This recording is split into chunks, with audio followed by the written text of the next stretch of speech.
De Massapê, município da zona norte do Ceará, Osíris Pontes, atualmente no comando estadual do PSDB, distribuiu nota ontem destacando a importância da fusão do Podemos com o PSDB e aproveitou para ressaltar o entendimento político retomado entre os ex-governadores Tasso Gereissati e Ciro Gomes. Esse retomado aqui significa dizer uma maior aproximação, porque, na verdade, eles nunca se separaram, embora em determinado momento estivessem um pouco distanciados. Ciro passou a ser importante na política do Ceará depois que foi erguido por Tasso Gereissati, quando este foi governador do Ceará pela primeira vez, eleito em 1988. Ciro, nessa época, quando Tasso foi eleito governador, Ciro ficou na suplência de um dos partidos aliados do governo federal na época. Ainda vivíamos um momento de ditadura e, como suplente, ele chegou a ser convocado e, inclusive, chegou a assumir a liderança do governo na Assembleia. A partir daí, a aproximação dele com o Tasso ficou muito estreita, ao ponto de o governador Tasso, na época, tê-lo tirado da Assembleia para disputar a prefeitura de Fortaleza. Tasso foi eleito prefeito de Fortaleza pela metade do primeiro governo, ou melhor, Ciro foi eleito prefeito de Fortaleza pela metade do primeiro governo de Tasso Gereissati. Naquela época, não havia reeleição, nem para prefeito, nem para governador, nem para presidente. A reeleição veio no governo do Fernando Henrique Cardoso. Pois bem, como não havia reeleição, Tasso não podia postular um segundo mandato, ele então chamou Ciro, que era prefeito de Fortaleza, para ser candidato ao governo do estado. E o Ciro foi eleito governador do estado com o apoio do hoje ex-senador Tasso Gereissati. A partir daí, Ciro assumiu um bom espaço na política cearense, o que o mantém líder até os dias atuais. Nesse interregno, houve um pouco de distanciamento, porque foi quando o irmão do Ciro, o Cid, foi eleito governador do estado do Ceará, derrotando Lúcio Alcântara, que era o governador do PSDB. Hoje, desde o ano passado, nas eleições municipais, Ciro e Tasso assumiram um status de liderança da oposição. Eles têm conversado lá, desde o ano passado, principalmente, com o capitão Wagner, com o deputado federal André Fernandes, pessoalmente, em conjunto e isoladamente. Ciro, no momento que teve uma conversa com o capitão Wagner, se desculparam mutuamente, inclusive admitindo que equivocaram-se um e outro em determinado momento. Passaram um pano nas divergências que tinham. E André, conversando com Ciro isoladamente, e com Tasso isoladamente, aqueceu a ideia de estar num bloco de oposição ao atual governo. Eles entenderam que o adversário comum é o PT. Por isso, esqueceram divergências, cada um mantendo sua posição ideológica, se é que existe ideologia entre eles, mantendo suas posições, mas unidos contra o adversário comum, que é o PT. E assim estão entendidos desde o ano passado.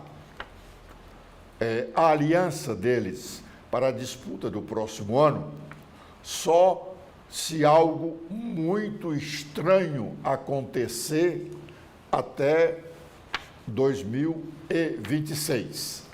Se nada de extraordinário acontecer, está mantida a aliança do União Brasil, hoje, junto à federação com o PP, União Brasil, PP, PL e agora o PSDB fundido com o Podemos. O PSDB ficará no Ceará sob o comando de Tasso Gereissati. Não necessariamente será ele próprio que comandará o partido, mas será ele a primeira liderança da agremiação. Repito, entre eles, Ciro Tasso e União Brasil, PP e PL, há o entendimento, sendo que nem Ciro nem Tasso são candidatos a absolutamente nada.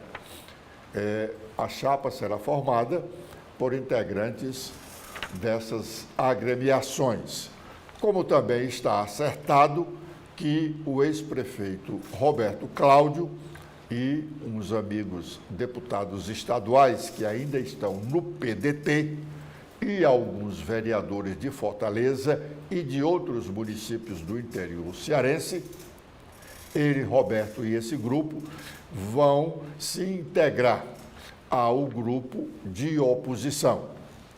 Então, há hoje fechado o entendimento entre Ciro, Tasso, Roberto Cláudio, capitão Wagner, deputado federal André Fernandes e o PP do deputado federal AJ Albuquerque. Essa movimentação toda gera uma expectativa grande no cenário político local. Há no cenário nacional, hoje, um movimento muito grande com relação a essa história de federação partidária ou fusão. São duas coisas distintas.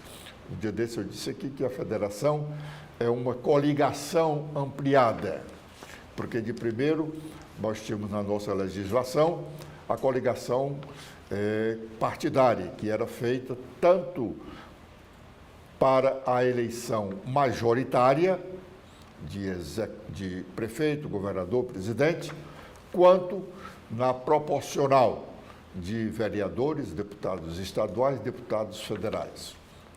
Depois, num determinado momento, não muito distante, o Congresso Nacional resolveu acabar com a coligação proporcional.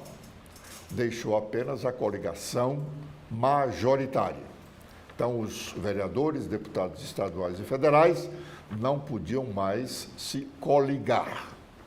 E a coligação, ela existia apenas para aquele momento da eleição, ao ponto de, terminada a votação, os partidos voltavam ao seu leito normal. Não havia nenhum compromisso de coligação.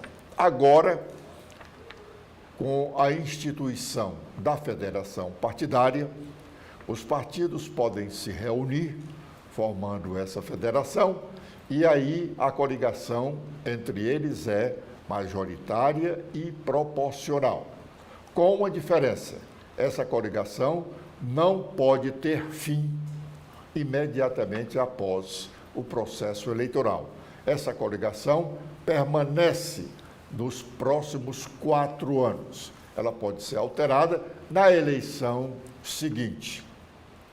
Isso é a federação. E a fusão, como o nome está dizendo, é um partido que desaparece, ou 2, 3 ou mais partidos que desaparecem, para dar nome, para fazer nascer uma nova agremiação. Nessa fusão do PSDB com o Podemos, o PSDB vai ficar com o nome dessa nova agremiação. E no Ceará será comandado, então, pelo ex-governador e ex-senador Tasso Gereissati. Por que a expectativa dos políticos cearenses?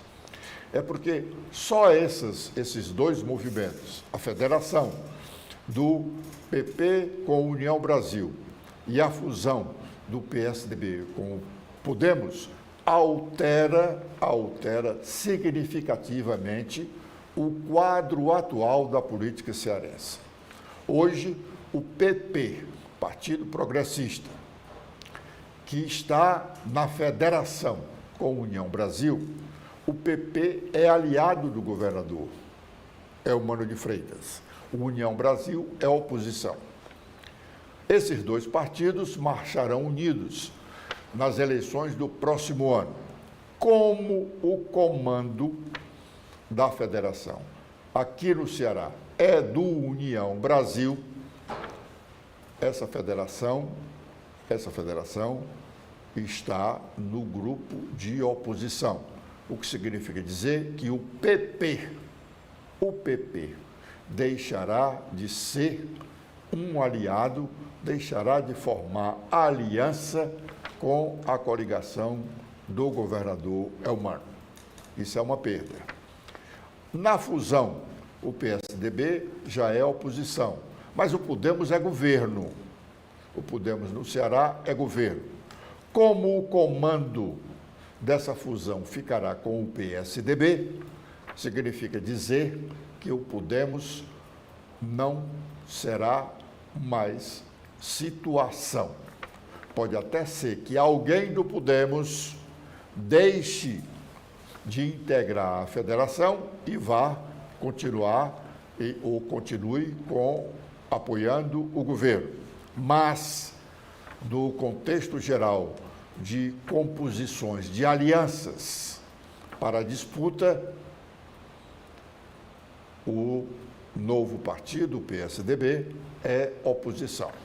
Isso significa dizer que há uma significativa perda para o governo, sobretudo em relação à formação do tempo de propaganda eleitoral.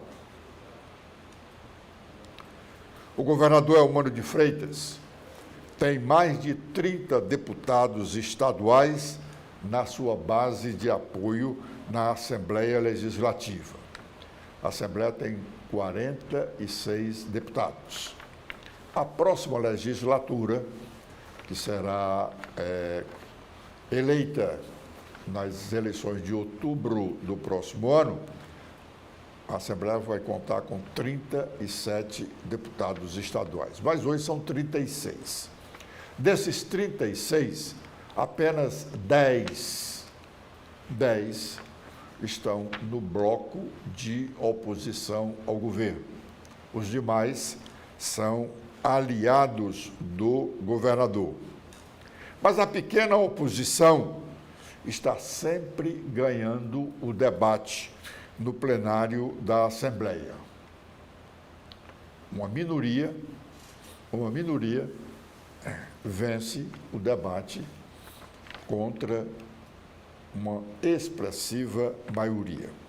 Ontem, por exemplo, na sessão de ontem, o deputado Sargento Reginaldo voltou a dizer o que nós mostramos ontem no nosso programa aqui, que ele havia dito na sessão do dia anterior que o Estado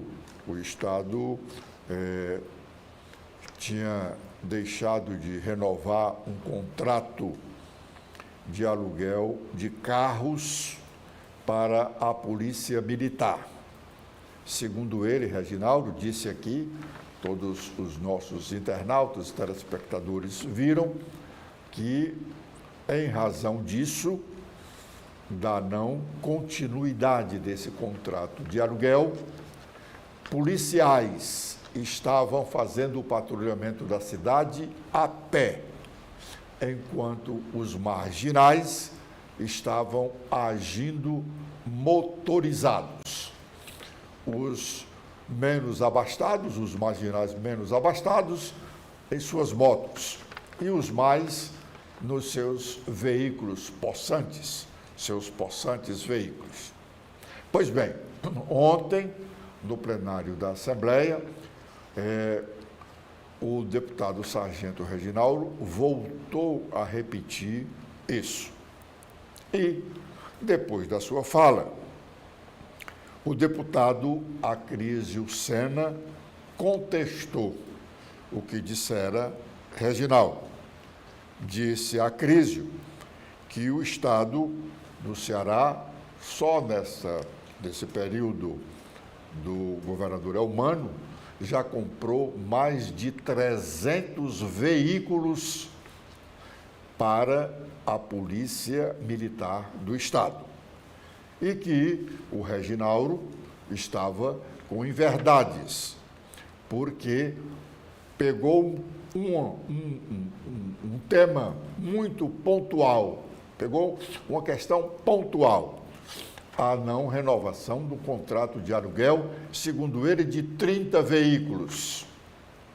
30 veículos, que não prejudica ou não prejudicaria em nada a atuação do patrulhamento da cidade. Então, o Reginaldo não estaria dizendo a verdade, não estava dizendo a verdade, quando afirmava que policiais estavam fazendo patrulhamento a pé e os marginais motorizados. Pois bem, e o Reginaldo ouviu a contestação de Acrísio e voltou à tribuna da Assembleia. Vamos ver o que é que o Reginaldo disse para o Acrísio. Peço que Vossa Excelência tenha atenção, que é para não subir à tribuna de novo a falar do que não sabe.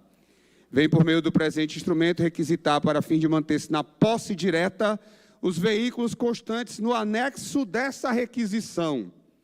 Ademais, vamos lá, 655 viaturas, sendo 614 viaturas operacionais e as demais para o serviço administrativo. 655 viaturas. Esse é o motivo do requerimento. São as viaturas locadas pelo governo do Estado, cujo contrato está vencido, e estas mesmas viaturas estão, boa parte delas nesse momento, paradas para manutenção, porque a empresa, com o contrato vencido, não tem mais obrigação de dar manutenção desses carros. Então, o Estado está tendo que utilizar desse expediente para tomar para si essas viaturas e mandar para a oficina para pagar a manutenção delas. Está, confiscou por 1 ano. O instrumento é legal, mas não se organizou. Sabe o que eu me lembrei aqui, deputado Silvano, deputado Cláudio, que é do Sertão? Eu me lembrei da bodega do Seu Gentil, quando eu era menino. Meu pai dizia assim, a gente vai comprar ali 6 pão. Aí o Seu Gentil, não mandava o dinheiro não, o Seu Gentil abria uma caderneta e saía folheando até achar o nome Seu Vicente e anotava lá os pão. Mas o Seu Gentil, a bodega do Seu Gentil funcionava. E a conta chegava do jeito certinho. O que nós tínhamos comprado, nós pagávamos. Funcionava melhor do que a administração do Estado de Ceará. O crime, pode olhar as imagens, se organizou para atacar população, trabalhadores, empresas de internet. O Estado está trabalhando no improviso. Agora tem que confiscar bens privados, porque não se organizou para dar continuidade a um contrato de locação de viatura e deixar um serviço essencial, como o Serviço de Segurança Pública, na maior crise de violência da história desse Estado, fazer com que esse serviço funcione efetivamente. Bom, o deputado Acrísio, se tivesse ficado calado, teria, nesse tema, ajudado melhor o governo. Repetindo, a base aliada do governador é despreparada e desinformada. O líder do governo, o deputado Guilherme Sampaio, é competente e tem as informações sobre o governo, mas quase sempre está ausente do plenário da Assembleia. Guilherme só para no plenário quando e no momento de votações de matérias do interesse do governo. Os outros deputados, sobretudo os mais falantes, o de Assis Diniz e o Acrísio Senna, atrapalham mais do que ajudam o governo. Dizendo isso, nós estamos encerrando a nossa participação neste primeiro bloco de notícias da manhã aqui na TV da Transparência.